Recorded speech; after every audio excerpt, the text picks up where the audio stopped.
Welcome to Vatsala's kitchen. ഇന്നത്തെ recipe എല്ലാവർക്കും ഇഷ്ടപ്പെട്ട ഒരു ഐറ്റമാണ് പഴംപൊരി. നമ്മൾ മലയാളികൾക്ക് എല്ലാവർക്കും ഇഷ്ടമുള്ളതാണിത്. ഞാൻ ഇതിന് മുമ്പ് ഒരു റെസിപ്പി ഇട്ടിട്ടുണ്ട്, പക്ഷേ ഇതിൽ കുറച്ച് ഇൻഗ്രീഡിയൻസ് വ്യത്യസ്തമായിട്ടാണ് ചെയ്യണത്. അപ്പോൾ അതിന് വേണ്ടി രണ്ടും നല്ല പഴുത്ത പഴം എടുത്തിട്ടുണ്ട്. 250 ml ഒരു കപ്പിൽ മൈദ, ഇതൊരു 3 ടേബിൾ സ്പൂണ് ഷുഗർ, പിന്നെ ഇത് ദോശമാവാണ്. ദോശമാവ് ഒരു കയ്യിലെടുത്തിട്ടുണ്ട്. പിന്നെ എടുത്തിരിക്കുന്നത് അരിപ്പൊടി 1 ടേബിൾ സ്പൂൺ എടുത്തിട്ടുണ്ട്. ഇതിൻ്റെ ബാറ്റർ മിക്സ് ചെയ്യാൻ വേണ്ടിയിട്ട് ഒരു പാത്രം എടുത്തിട്ടുണ്ട്.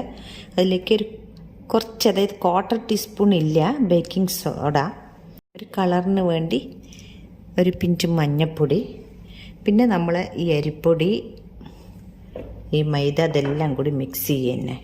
ഇതിപ്പോൾ ഈ ബേക്കിംഗ് സോഡ ഇടുന്നത് നമ്മൾ ഇൻസ്റ്റൻ്റ് ആയിട്ട് ഉണ്ടാക്കേണ്ടത് കൊണ്ടാണ്. ഇതിപ്പോൾ നമ്മൾ രാവിലെ മിക്സ് ചെയ്തിട്ട് എടുത്ത് വെച്ചിട്ട് ഉണ്ടാക്കുകയാണെങ്കിൽ നമുക്ക് ഈ സോഡ അവോയ്ഡ് ചെയ്യാം. ഇത് നമ്മുടെ ദോശമാവാണ്. നമ്മൾ ഈ ചായക്കടയിലൊക്കെ കിട്ടണ ഇതിൻ്റെ റെസിപ്പിയാണിത്. അവരിതാണ് ചേർക്കണത്. ഇതിലേക്ക് കുറച്ച് വെള്ളവും ചേർത്തിട്ട് നമുക്ക് മിക്സ് ചെയ്തെടുക്കാം. അപ്പം ഞാൻ മാവ് നല്ലപോലെ മിക്സ് ചെയ്തിട്ടുണ്ട്. ഇത് ഈ ഒരു കൺസിസ്റ്റൻസിയിൽ. ഇതൊരു പരന്ന പാത്രം വേണം. ഇത് നമുക്ക് പഴം മുക്കിയിടാൻ വേണ്ടിയിട്ട്, അതുകൊണ്ടാണ് ഞാനിങ്ങനെ ഈ ടൈപ്പ് പാത്രത്തിൽ മിക്സ് ചെയ്തത്.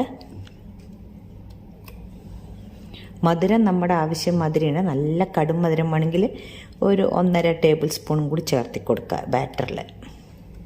ഞാനിപ്പോൾ ഒരു പഴം 3 പീസാണ് ആക്കണത്.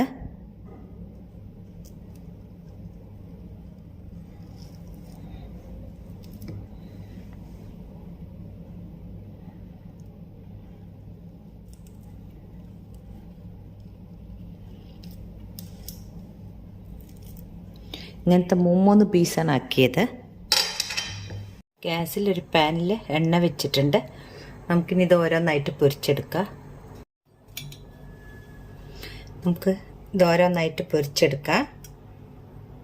ഇതിപ്പോൾ ഇഡ്ഡലി മാവ് ഒഴിച്ചത് കൊണ്ട് നമുക്ക്, അതാണ് ഞാൻ ഇത് ഒരു പുതിയ ഇൻഗ്രീഡിയൻറ്റ് ചേർത്തിട്ടുണ്ടെന്ന് പറഞ്ഞത്. അതിൻ്റെ ഹോട്ടലിലൊക്കെ ഈ സ്റ്റൈലിലാണ് ഉണ്ടാവുക.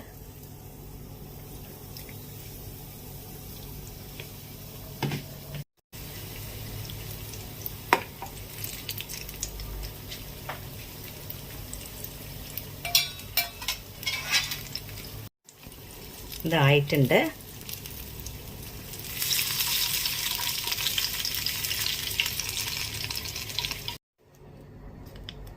നമ്മുടെ ആദ്യത്തെ പഴംപൊരി റെഡി ആയിട്ടുണ്ട്. ഇങ്ങനെ ബാക്കിയുള്ളതെല്ലാം